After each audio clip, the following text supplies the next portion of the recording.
Fala galera, Brocador e Angontis na área.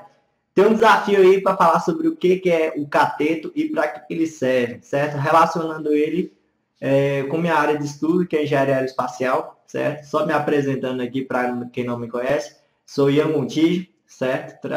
Estudo na Universidade de Brasília. Essa Universidade de Brasília tem várias faculdades, certo? Tem a Faculdade de Ceilândia, tem a Faculdade Tecnológica, e eu estudo na Faculdade do Gama, na cidade do Gama, certo? Daí é o seguinte, minha faculdade fica aqui na cidade do Gama e eu estudo engenharia espacial. Me desafiaram a explicar para que serve o cateto da matemática. Bom, vamos lá. O cateto da matemática é um conceito extremamente importante. Por que ele é extremamente importante? Por o seguinte, ele dá origem a uma chamada taxa de variação. A taxa de variação dá origem ao cálculo diferencial e depois o cálculo integral, certo? Então, ele é tipo o primeiro tijolinho que você coloca no seu conhecimento de matemática, certo? Você precisa desse tijolinho. Se você não entender o que é cateto e você passar a achar que é tudo bobagem, vai chegar lá na frente e você vai sentir dificuldade, muita dificuldade, extremamente dificuldade, certo? Eu, particularmente, não achava interessante análise de trigonometria, ou seja, cálculo de seno, cosseno, tangente, eu não achava interessante, eu não via muita vantagem naquilo. Só que depois, por experiência, por ver que era necessário aprender aquilo, eu verifiquei que realmente aquilo era muito importante, certo? O conceito de cateto, certo? Entre seno, cosseno, o teorema de Pitágoras e a tangente é mais importante, certo? Claro que tem determinadas situações para se aplicar. Mas em relação assim, no contexto geral, a tangente, que é o cateto oposto sobre cateto adjacente, ela é extremamente importante, certo? Não fica achando que é uma coisa fixa essa parte dessa fórmulazinha, ou seja, cateto oposto sobre cateto adjacente. Ela não é uma parte fixa, ela é muito pelo contrário. Ela é uma parte, vamos dizer assim, dinâmica. Por quê? Porque a aceleração, por exemplo, o cálculo de velocidade é baseado na tangente, ou seja, a velocidade é uma tangente, a aceleração é uma tangente. Por exemplo, vamos dizer que uma taxa de corrente elétrica é uma tangente, certo? Então, todos esses cálculos de taxa de variação, por exemplo, se você tem um cálculo de variação de água, de um fluido sanguíneo, qualquer coisa parecida que tenha taxa de variação aplicada a qualquer situação. Pode ser de coleta de leite, a coleta de sangue, qualquer situação, até fluxo de luz, tudo que essa palavra fluxo envolve taxa de variação, que é a tangente, e essa tangente precisa ser calculada com catetos. Beleza? Então você viu que é realmente bastante importante.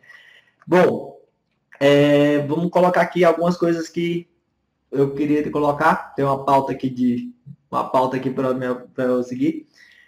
Bom, na minha faculdade, eu utilizo bastante essa parte de cateto na hora que eu vou fazer diagrama de corpo livre. Ou seja, o que é isso?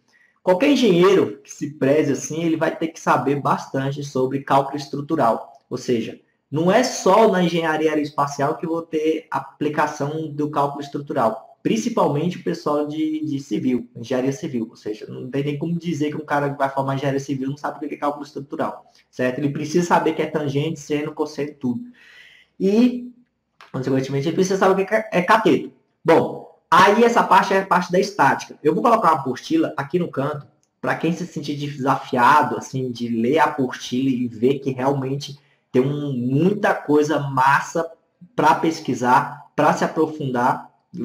Eu vou deixar a apostila aqui, eu vou deixar a apostila para os desafiados, certo? Desafiadores aí. Bom, então essa parte ela é utilizada bastante no cálculo estrutural. Eu preciso saber disso para, por exemplo, sei lá, eu tenho uma marquise, certo? Quem não sabe o que é marquise, sei lá, uma parada de ônibus, aí tem um tetozinho. Como é que aquela teto fica fixo ali só com um apoio ali? Como é que fica fixo?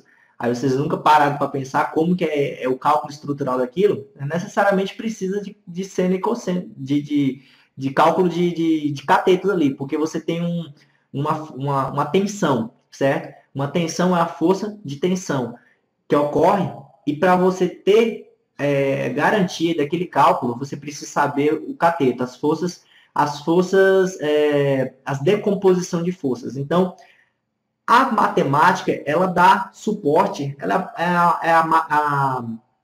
a disciplina mãe, ela assim, a disciplina rainha da ciência, ela é a rainha da ciência. Bom, o que acontece? Ela dá suporte à física, e a física precisa demais desse conceito, por causa que ela precisa fazer decomposição de forças, certo? Ela precisa disso para cálculo de velocidade, cálculo de aceleração, como eu já tinha dito, cálculo de corrente elétrica, e dezenas de outros exemplos que eu não vou colocar aqui, porque senão vai ficar muito longo o vídeo. Mas ela precisa bastante disso. A química também precisa disso. Por exemplo, o fluxo de elétrons, fluxo de osmótico, você vai ver que vai ser usado em muitas coisas essa parada mesmo. Ela é muito, muito útil mesmo, certo? Bom, eu estou com 6 minutos aqui no vídeo, eu vou passar para o papel e vou fazer um cálculo, certo? De um lançamento de um foguete, certo? Eu vou fazer uma simulação, não é uma simulação real, é uma simulação que tem nos livros de física, vai ajudar principalmente para você que for fazer o Enem, certo? Eu vou aplicar aqui a equação de Torricelli e vou aplicar também movimento no eixo XY, que é o movimento de lançamento, o lançamento vertical, certo? Então vai te ajudar bastante aí, então vamos blocar de confusa. Valeu, vamos para a folha agora.